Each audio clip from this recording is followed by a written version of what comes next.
Ito na ang itsura ng landslide area dito sa Gisad, Surong, Baguio City. Kaninang alas 2:30 ng madaling araw, nahanap na ang labi ng ika-13 biktima na natabunan sa pagguho ng lupa. Matapos ang halos 31 oras ng search and rescue operations, nahanap na ang lahat ng mga natabunang biktima. Pinakahuling natagpuan ang labi ng 8 taong gulang na bata na pang-13 individual na natabunan sa pagguho ng lupa. Dahil dito umabot na sa 10 ang bilang ng mga nasawi, habang 3 naman ang nailigtas ng buhay. Naganap ang pagguho ng lupa pasado alas 7 ng gabi noong Linggo, kung saan 3 bahay ang natabunan. 4 ang agad na nahanap ng mga autoridad, subalit binawian ng buhay ang isang biktima sa ospital. Sa kabila ng malakas at tuloy-tuloy na buhos ng ulan, nagpatuloy ang search and rescue operations para mahanap ang lahat ng mga biktima at para mayroon pang maisalba sa mga ito. Alas 2:52 ng hapon ng Lunes nang ma-recover ang labi ng 2 taong gulang na batang babae at ang kanyang ina. Ayon sa mga rescuers, magkayakap pa ang mag-ina nang sila ay matagpuan.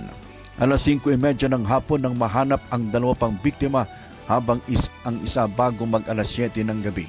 Himala namang nailigtas ng mga otoridad ang isang natabunang aso na alaga ng mga biktima na kahit papaano ay nakapagbigay ng saya sa mga rescuers na nagkukumahog na mailigtas ang iba pang mga biktima. Samantala, nagpahayag ng pakikiramay si Baguio City Mayor Benjamin Magalong sa mga kaanak ng mga biktima. Nagpasalamat din siya sa mga rescuer na kinabibilangan ng mga miyembro ng Baguio City Police at iba pang volunteer rescue groups sa kanilang sakripisyo at walang kapagurang pagtulong sa rescue at retrieval operations. Tinerminate ko na ngayon yung kanina madaling araw after the recovery ng 2 missing pa. Unfortunately, na rin sila. Wala na rin vitals yung na-recover natin. Isang elderly at isang bata.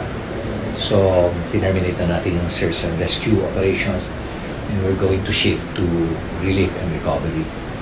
For the meantime, hindi muna natin gagalawin yung lugar kasi delikado pa.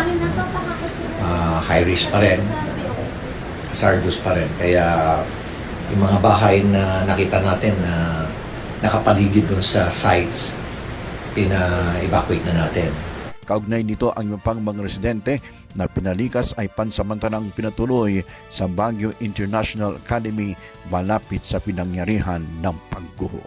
Para sa mata ng Agila Northern Luzon, Leander Denver Garcia, matatag, matapang, matapat.